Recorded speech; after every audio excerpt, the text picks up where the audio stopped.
Okay, so bear with me today. Bear with me. I'm kind of fighting a head cold, and I'm just going to do my best to power through and get this episode recorded today because I'm already running behind. If you follow my social media, you may have seen that I was in Iceland. What?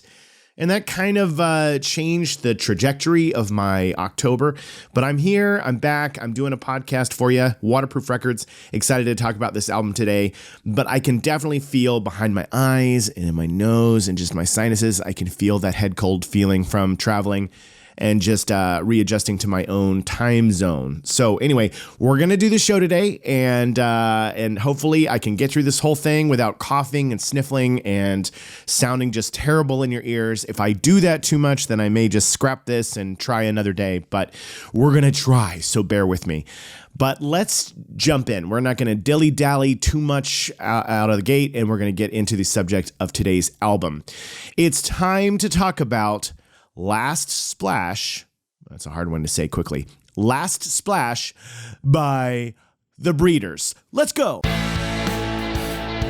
are gonna change, I can feel it. If there's gonna be that kind of party, I'm gonna...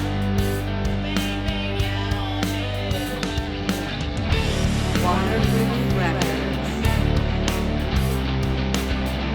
Waterproof Records.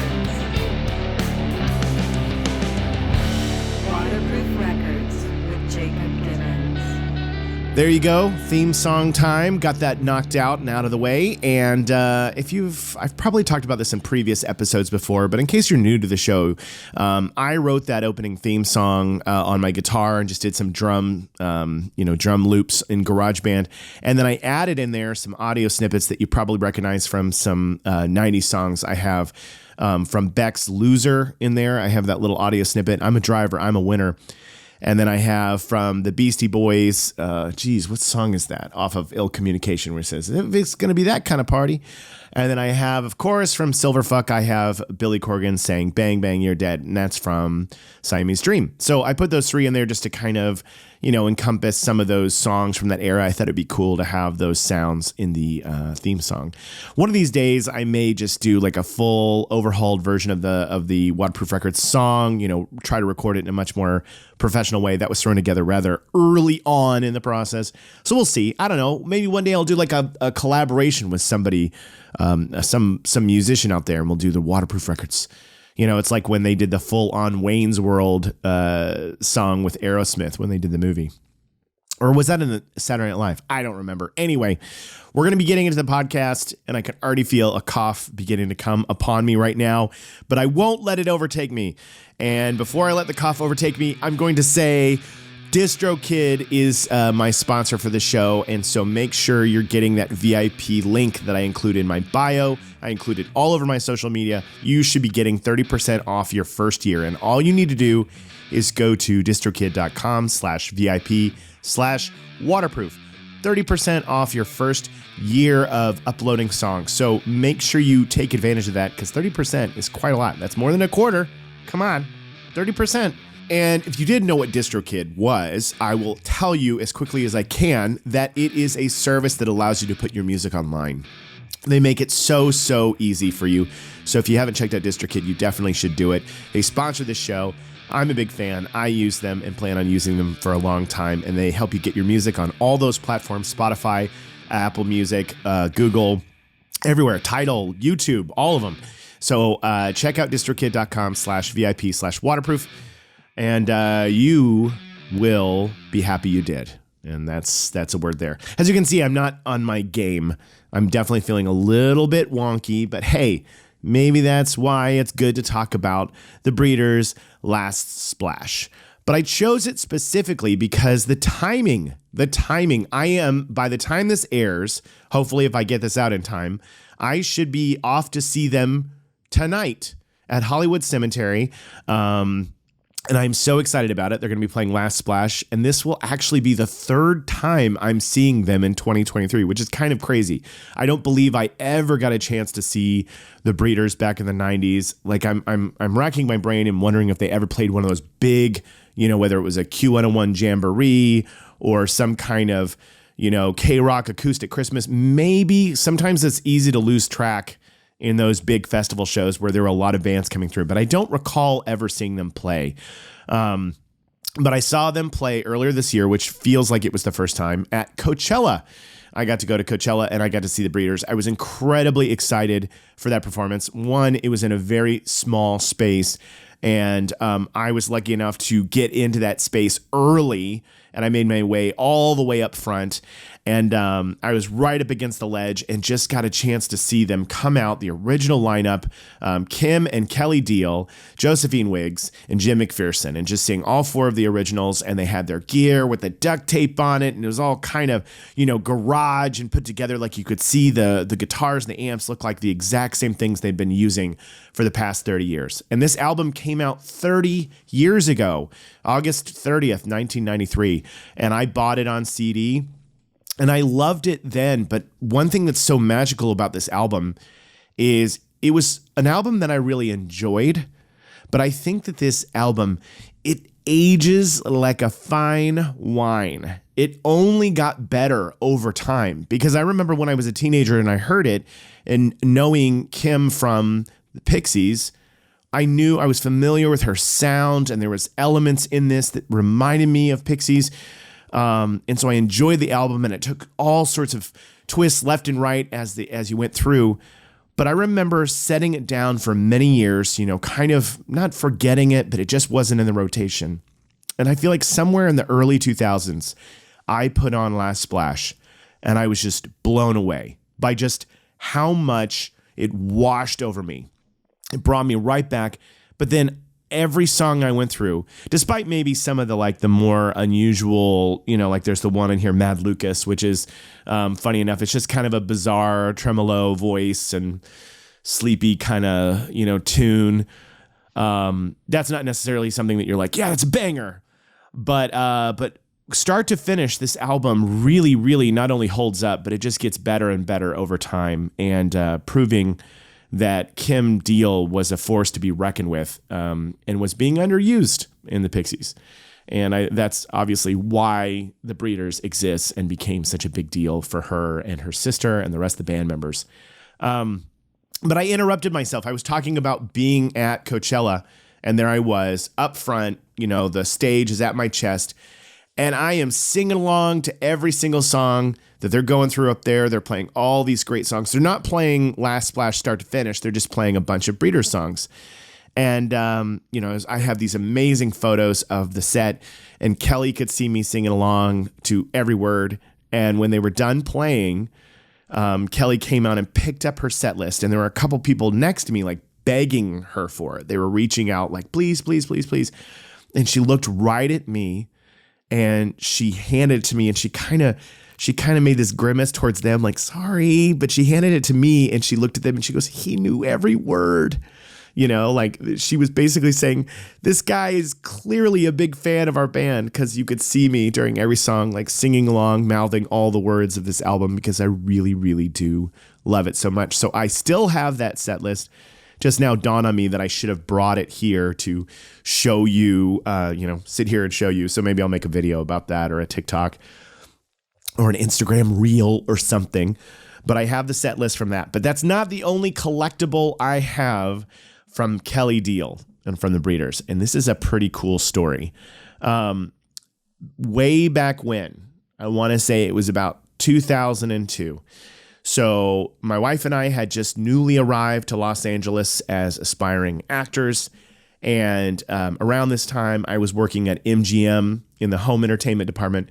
But my wife was working as an extra on lots of TV, working towards getting that SAG membership card, the Screen Actors Guild. That was the pie in the sky. So what you did is you worked on a lot of TV shows, and you hoped that you get a line or get bumped up. You'd get Taft-Hartley. Anyway, this is all LA speak for the process of getting into the union so that you can move forward. So Jamie was doing tons of extra work, and I was working behind a desk at MGM. But she ended up landing a extra role on Buffy the Vampire Slayer. And it was as a waitress at the Bronze. We have pictures somewhere of her in the outfit that says the Bronze. So I'm hoping that I'm remembering this story, because I remember for years I was telling people where this occurred. And she would always correct me and be like, no, it was on Buffy the Vampire Slayer. And I looked up today, and it's true. The Breeders played an episode of Buffy the Vampire Slayer. And mainly because when they were touring at the time, Kim and Kelly Deal were playing the opening theme song as part of their live show of Buffy the Vampire Slayer. When that got back to the producers and the creators of the show, they were like, well, we should invite him to come on and play. So they had the scene where they came on and they played.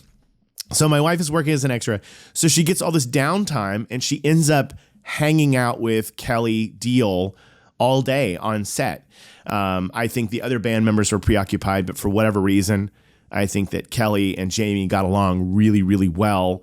And I don't even know what it was that they bonded over, but they just hung out, had a good time just hanging out for the day.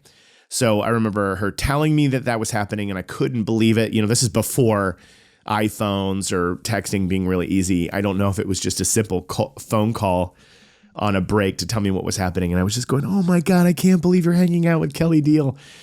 And so Jamie brought home it's a fake waitress ticket, like a restaurant ticket where you would write down an order. It's one of those little slips. And on there it says, Jacob, where are you? Kelly Deal.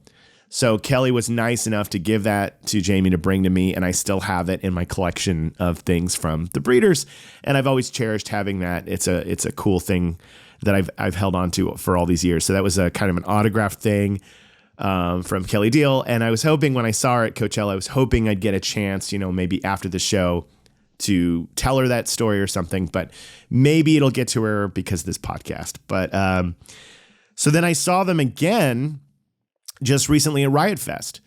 Now, I had been running around at Riot Fest in Chicago, and the Breeders were on the lineup. They were playing Last Splash, and I was having a hard time getting around the concert because you want to see bands over here, you want to see bands over there. So I made it for some of their set, but I wasn't able to get to all of it because I also knew that this show, this Hollywood Forever Cemetery, this would be on the horizon, and I would be able to see them again. So it wasn't one of those sets that I was like, I can't miss it, because I knew I had an opportunity to see Last Splash coming up. But again, I caught some of it, and they're great as always. But if this is airing when I hope it will be airing, I should be off to see them tonight, and I can't wait. 3 times of the Breeders in 1 year is awesome for, such an iconic album that Last Splash is for 30 years later, celebrating the 30th anniversary. And if this isn't an album that you spend a lot of time with, I highly recommend you do. If you like the Pixies, this really highlights why Kim Deal was somebody that was a fantastic songwriter. And this band overall, how it came together is a really cool story. Kim and Kelly Deal are from Dayton, Ohio. And when they were young girls, twins, they would go to these honky-tonk bars, these dive bars, and Kim would play guitar and Kelly would harmonize, and they would sing Hank Williams and these old country tunes, and, just absolutely brought these hardened, rough trucker guys in these bars to tears with their beautiful harmonizing. And Kelly didn't play the guitar at the time, but Kim did. And they, I believe, as early as this point in time, they kicked around this idea of being called the Breeders, a name that was shared between the two of them. At least I read that somewhere. And then I read somewhere else that it came up later. So until I talked to one of them directly, I don't know when it exactly came about. But they were playing in these bands. And then when Kim moves away, goes to Boston, joins the Pixies, which, I don't know if I talked a lot about that on my episode about Doolittle, which was really early on Waterproof Records, talking about that album. But her joining the band, walking in on this bassist needed and not even bringing a bass to the audition, was a pretty baller move. And not too long ago, I got a chance to go to Christian James Hand's breaking down of Monkey Gone to Heaven with Joey Santiago, and I got to hear him tell that story firsthand, which was amazing. But anyway, I'm sorry for the wheezing, by the way. I can hear it in the microphone. I can hear the wheezing in between my breaths from my cold that I'm fighting. So I hope this is not just agony listening to my voice in this condition. I'm trying so hard. Hopefully I've gone through and cut out the multiple times that I've had some cough breaks. And I haven't made you suffer through that. What a terrible podcast this would be if you just had to listen to me cough and retch. But anyway, so this album, where was I? Oh no, Last Splash. This album comes together because, The Breeders comes together because Tanya Donnelly and Kim Deal kind of strike up a friendship, a drunken friendship, as it's been relayed over interviews and articles over the years. But Tanya Donnelly, famously from Belly, but before that, Throwing Muses. And so you've got Throwing Muses, and they're with the Pixies, and they're on the road. And here are two female musicians that are kind of not being used to their fullest potential. Kristen Hirsch is taking all the lead on Throwing Muses, and of course, Frank Black is leading everything with the Pixies. Now, Gigantic was one of the biggest Pixies songs, and that was famously like a Kim Deal song. Of course, I think she wrote in collaboration with Charles, with Black Francis, but it is, it's got that Kim Deal touch to it. And so you can hear it there. And so she's in this band, and she just doesn't have as many opportunities to sing or show her songwriting ability. And during her time in the Pixies, people would say to her, like, aren't you sad that you can't sing more? And at the time, it struck her as an unusual thing that people were saying, but it was true. There is something so great about Kim Deal's voice, the way it fills the space. She truly has a sound that when you hear it, you go, that's Kim Deal. I can hear it. It's right there. It's so specifically hers. And then when she pairs with her sister, it's just wonderful. It's just a great pairing of those twin sister voices.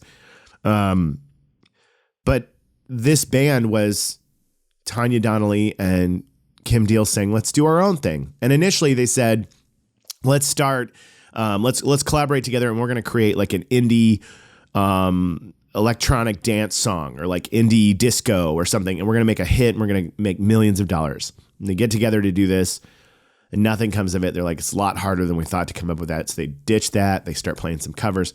And then before they know it, they're playing they're writing songs together. They're writing songs, and it's starting to feel really, really natural how they're coming together and playing music. And so they decide they're going to record that first album, The Pod. And The Pod is different from Last Splash because it's more atmospheric, it's more sparse. And that's because the lineup that we know in Last Splash isn't really together yet. First of all, it's Tanya Donnelly and Kim Deal working on The Pod together. Kelly's not even in the band yet. And they have the drummer from Slint. And I'm drawing a blank on the other bass player that's being used at the time. But the drummer from Slint, Britt Walford, is playing on that first album.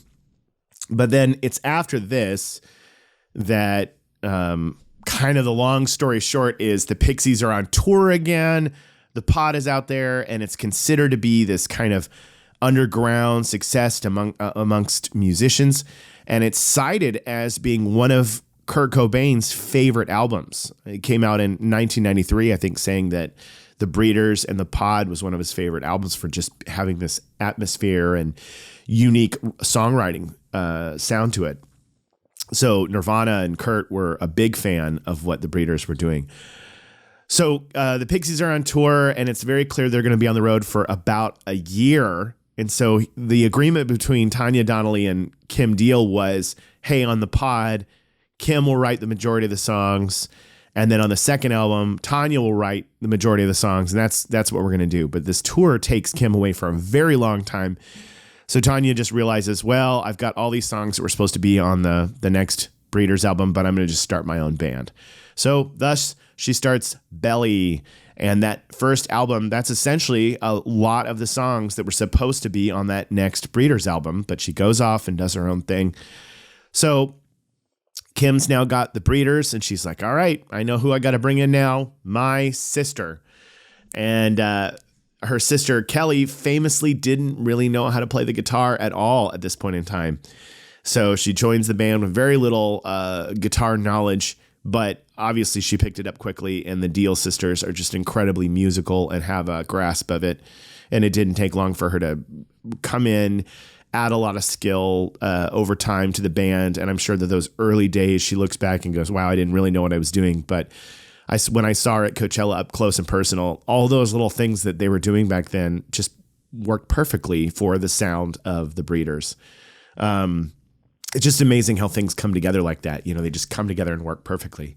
So I know I've been talking about seeing them live, and I've been talking about how the band came together, but I haven't been talking about Last Splash as a whole. This album really hits the world with Cannonball. Cannonball. I mean, that song still to this day takes you right back to this era. Just the sound, ooh, and then the drumsticks on the side of the snare, that little rocking start right there. It is so specific to that time, and it takes me right back. But that bass line, that opening bass line, it reminds me of MTV's The State, the pants skit. If you know what I'm talking about, then you know what I'm referring to. Michael Ian Black in the library walking in with no pants on. And they use the Breeders' Cannonball for that skit. And so not only do I think of the iconic music video for Cannonball, which was directed by Spike Jonze and Kim Gordon, which was such a classic 90s music video with dipping the face in the bowl of water and the kind of the lo-fi quality of the video. It was very, very fitting of the time, but that opening bass line just always will make me think of MTV's The State. And cool enough, I'm seeing the Breeders right around now, and literally in another week, I'm going to see MTV's The State live in LA. So it's all coming together. It's all coming back. 30 years later, get to experience these great things. I'm so ecstatic about that. But that song, Cannonball, will make me think of MTV's The State in that skit. And if you aren't familiar with it, The State was a sketch comedy show on MTV, very short-lived. It didn't last for very long. I feel like only 2 seasons, maybe more, maybe less, but it launched the careers of so many funny, hilarious people. David Wayne, Ken Marino, Thomas Lennon, just hilarious comedy troupe that went on to do Reno 911. And of course, David Wayne made Wet Hot American Summer. And so they've just created so many amazing things. And I followed them through all of their careers. I'm just a big fan of that troupe. I remember when my TikToks first started blowing up, and it was, only a month or 2 in. And I remember when Thomas Lennon followed me on TikTok, I flipped out, and I was like, that's a diehard State fan right there. There could have been a lot of other celebrities to follow me that to get excited over, but I was so stoked about Thomas Lennon, because when I was in high school, I would redo State sketches for my drama group, for my theater department. I would act out some of the State sketches, and but the pants one was Michael Ian Black walks in, and he tries to hit on this girl, and she's like, ugh. She walks away, and then Robert Ben Garant is like, hey, buddy, why don't you try some pants? And he's like, huh, pants? And then there's this montage of him trying to wear pants. Anyway, it's a great, great sketch, and I will forever think of Cannonball when I think of The State, or vice versa. I don't know.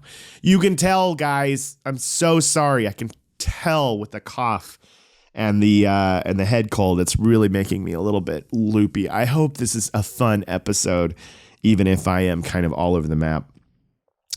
But this album starts out New Year, right? It just starts out with that, we have come. It just drops on you, just drops in your lap, and then it speeds up.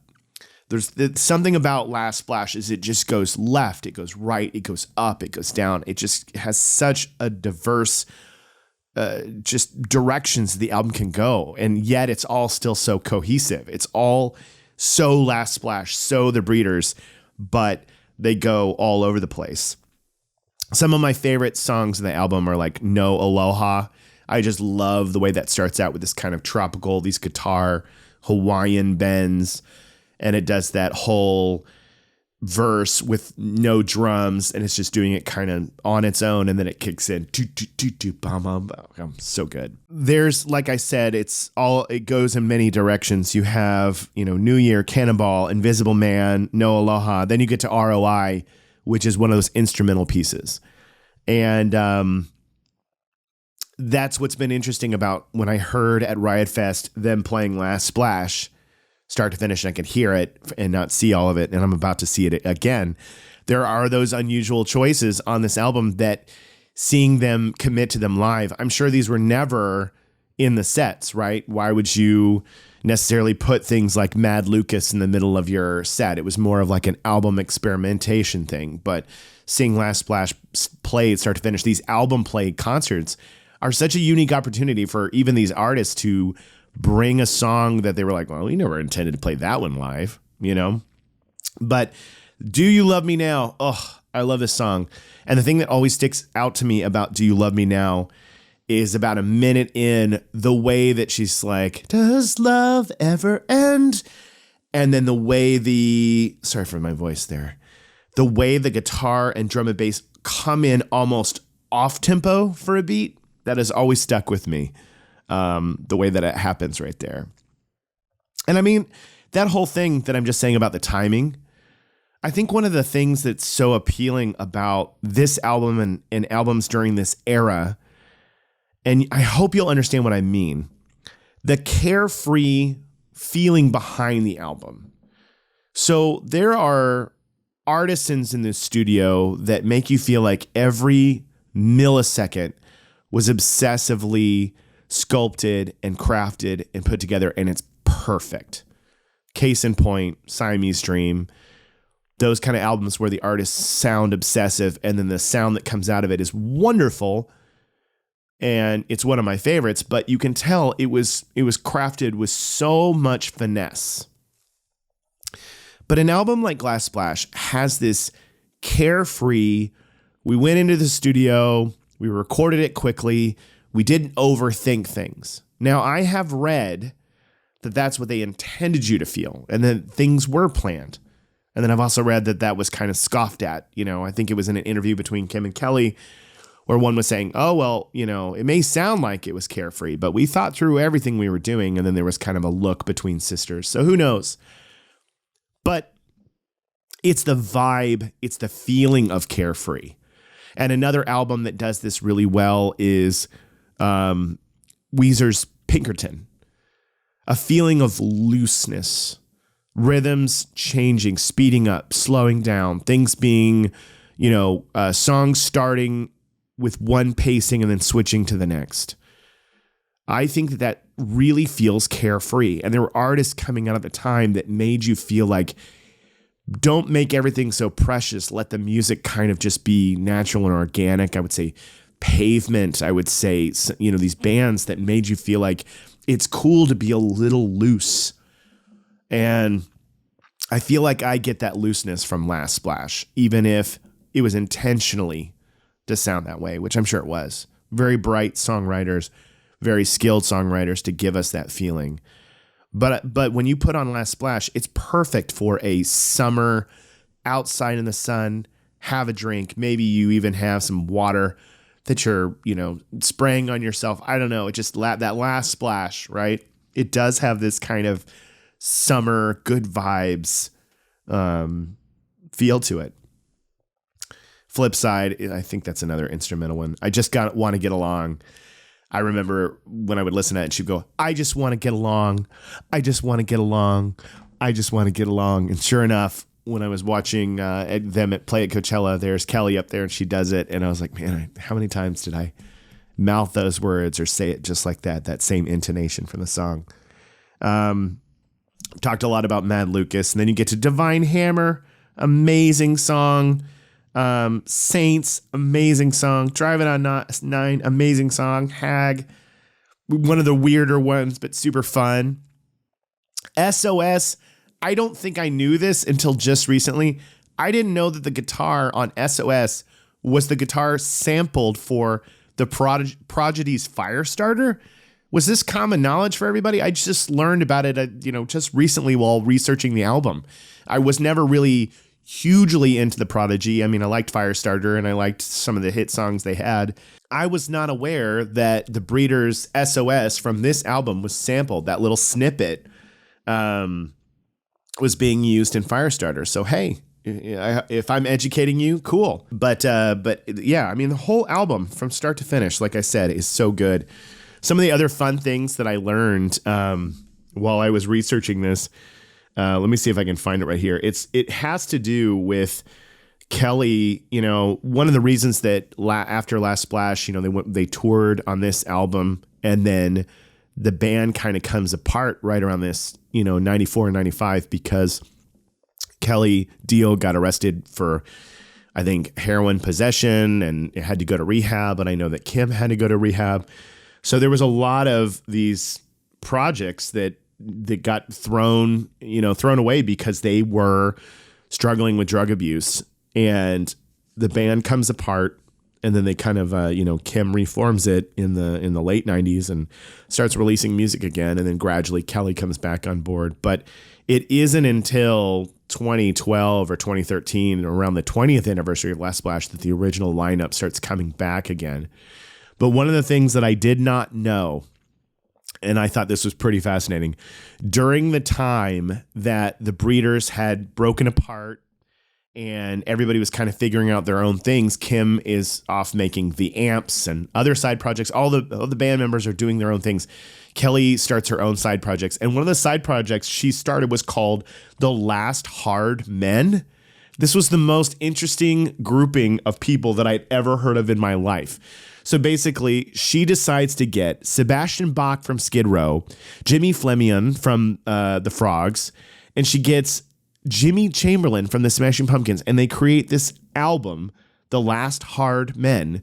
And it's basically like, if you can combine alternative grunge with like hair metal. And I went and listened to some of it today, and it's pretty out there. It's I don't know. I can understand why it didn't really work, but I just thought it was so wild because I didn't even know that this thing existed, and it happened around 1996, 1997 was when they recorded it. And I think only 1,000 copies of it were released in 98 and then again in 2001 or something. But part of me feels like I should seek out a copy just because it would be a fun thing to have in my collection, but completely random. They did put, as a band, the Last Hard Men did put an album on the Scream soundtrack for Wes Craven's Scream. They're on that soundtrack doing a cover of School's Out. So that's a version that you can go hear. But I digress. I didn't come here to talk about The Last Hard Men. I came here to talk about the Breeders. But I think that in today's episode, I did get a chance to cover what I wanted to, which is Last Splash is one of the outstanding 90s albums. And if you don't believe me, put it on. I think it stands right alongside some of the best albums from the Pixies. Now, I don't have any, the Breeders are better than the Pixies, or Pixies are better than the Breeders. I don't really feel that way because a lot of Pixies music really took me in first. Like Doolittle was such an important album to me, so it will always be. And then once I discovered Surfer Rosa and all those albums and Bossa Nova, I am a Pixies fan. And I think that Kim Deal brought a huge amount of talent to that iteration of the Pixies. But I am so happy that she split off and found her own way and did her own thing, because we are truly fortunate to have the Breeders. And I am so glad that Kim and Kelly both got sober and clean. And I've seen quotes where Josephine Wiggs was saying it was so good to be playing on stage with them again, in the 2012-ish when they're reuniting and it being sober and clear-headed and them having these good sets together and just the community. And when I saw them at Coachella, I could see that. I could see that they really clicked and worked well together. So I am hoping that tonight is going to be as amazing as I believe it will be. I've never been to Hollywood Forever. Cemetery to see a show. This will be my first time there. But I'm super looking forward to it. And I hope that one day I get a chance to talk to Kelly again. And, when I have the set list from Coachella and then get a chance to tell her the story about Buffy the Vampire Slayer and hanging out with my wife all day. But there's not much else I can say about Last Splash. I hope I get a chance to keep this episode. I really, I needed to release a show because you all have been waiting, and it's been tough going to Iceland, and I didn't really talk about that at all on here, but that had nothing to do with music. I wasn't going because I was hanging out with Sigur Rós or Björk or doing anything like that. I work in sustainable, renewable technology, green solutions, green education. That's my job. You may have seen me post things about, biofriendly and biofriendly planet on my socials. That's what I do. So Iceland reached out and were like, hey, we would love to send some journalists to Iceland to write about the renewable energy there. And they reached out to our editor in chief, and she was unavailable to go. And I was like, I'll go. And it was about a week before I went that I found out I was going to Iceland. So wasn't necessarily knowing I was going to be going to Iceland in the month of October, but it was truly an unforgettable experience. And I do in some ways feel a little bit of a transformation. I fell madly in love with that country, and I longed to go back. I felt a real connection there to the place and felt like, I don't know, some historical connection, like I'd been there before in a weird way, or that I belonged there. But anyway, it was cool. But again, I hope I get to keep this episode.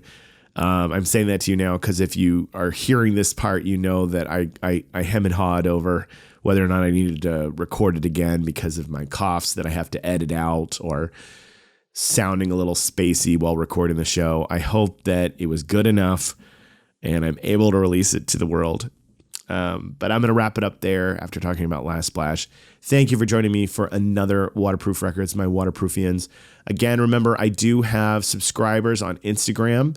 If you'd like to check that out, we have a cool chat group called the Waterproof Crew. It's an awesome group of people. We chit chat, they ask questions. We have good conversations going on in there. And then also I try to release things, individual videos to the subscribers, just to have a relationship with my subscribers on Instagram to let them know, like, they can contact me, they can reach out, we can build something together. If you want to know what I'm working on, it's available to you. So check it out if you'd like.